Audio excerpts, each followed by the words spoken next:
Welcome to my article presentation. I will be talking about the effects of working conditions on teacher retention.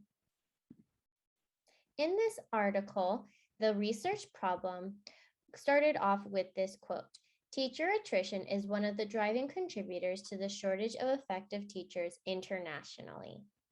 So teacher attrition is at its highest all around the world. And some of the common factors that teachers are leaving the profession is because of low salaries, poor working conditions, quality of preparation programs, and an overwhelming workload. However, the researchers couldn't focus on all of these. So their goal was to explore one of the factors of teacher attrition, which is school working conditions.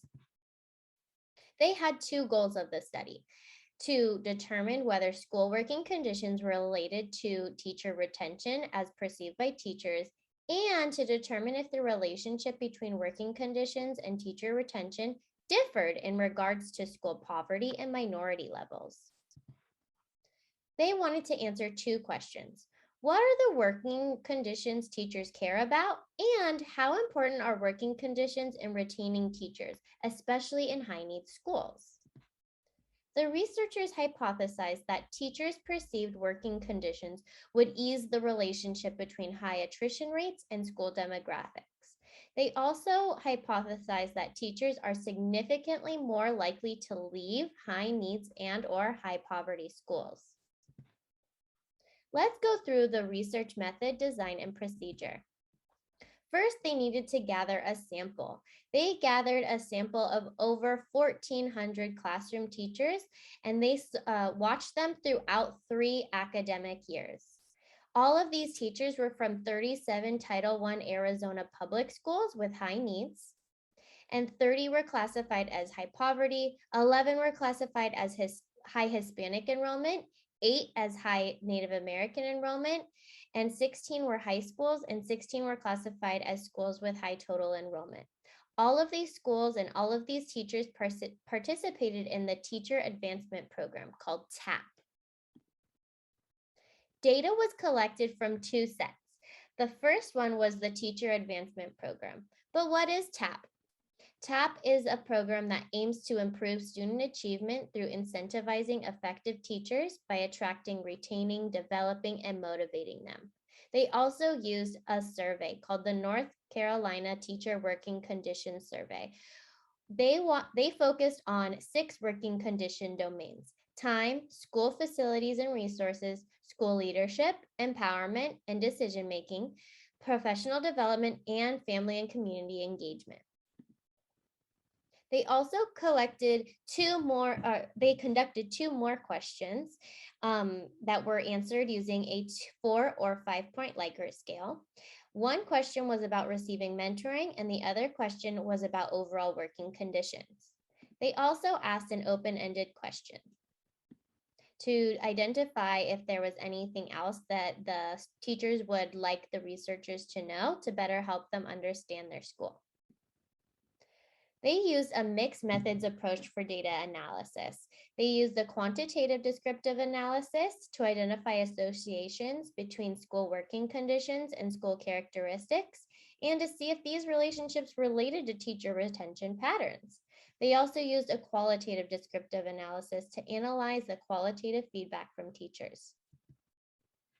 Let's dive deeper into the quantitative analysis.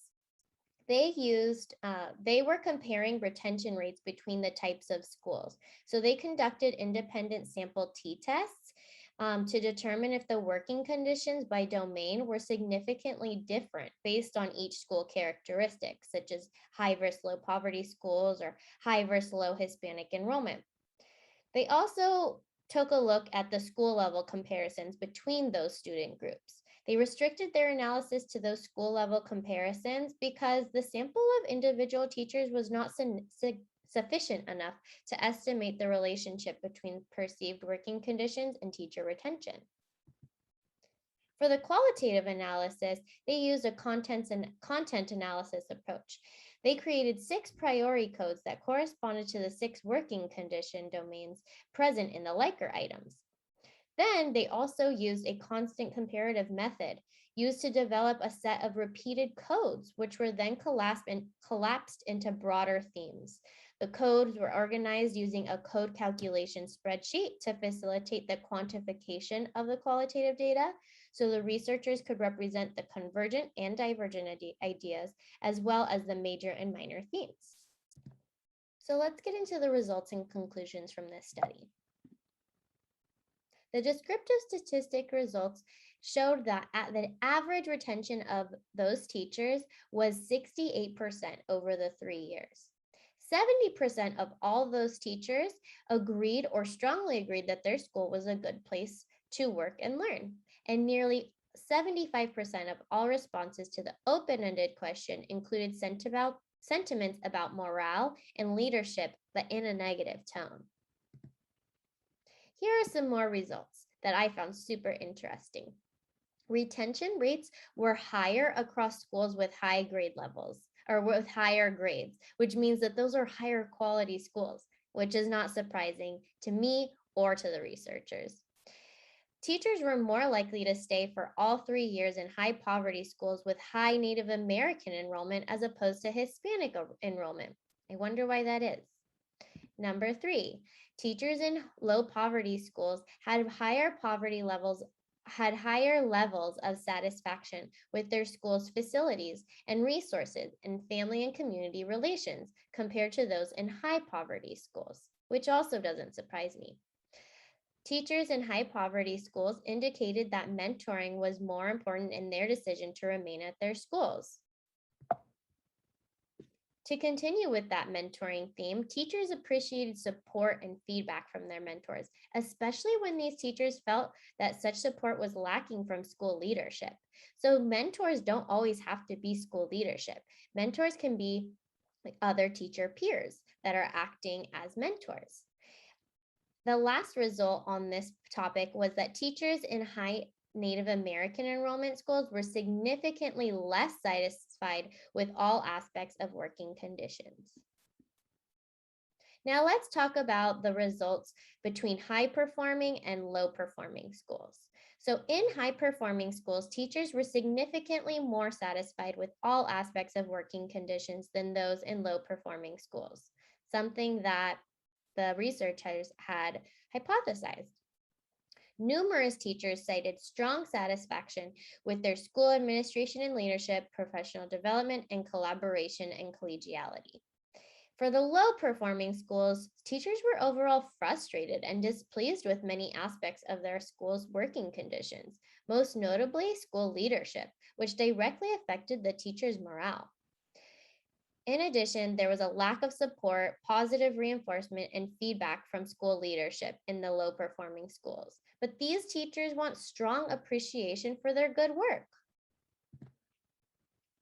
Some conclusions about retention.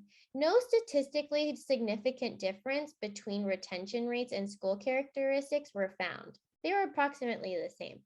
In schools with lower enrollment of Hispanic and Native American students, the teachers reported being more satisfied with schools' mentoring opportunities, leadership, professional development, and use of time, which again is what the researchers had hypothesized.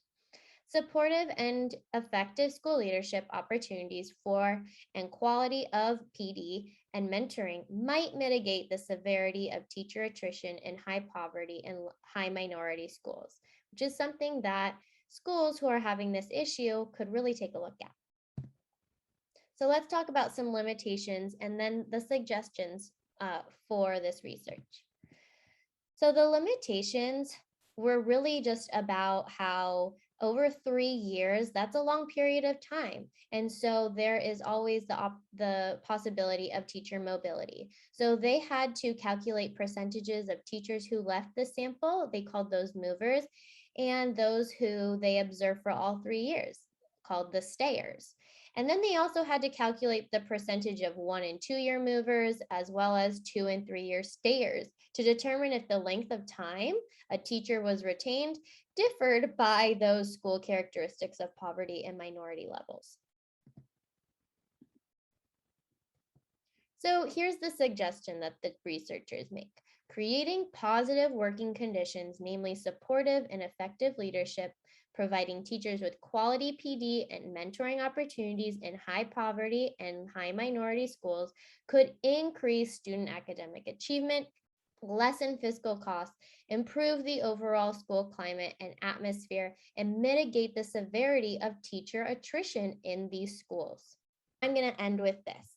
Having high quality teachers is the right of each child, independent of zip code. Retaining those teachers in high poverty and high minority schools is public obligation. As we saw from the research, this isn't being held to be true. We need high quality teachers across all of the different school types, not just those who are high performing. Thank you so much for your time. I hope you enjoyed it.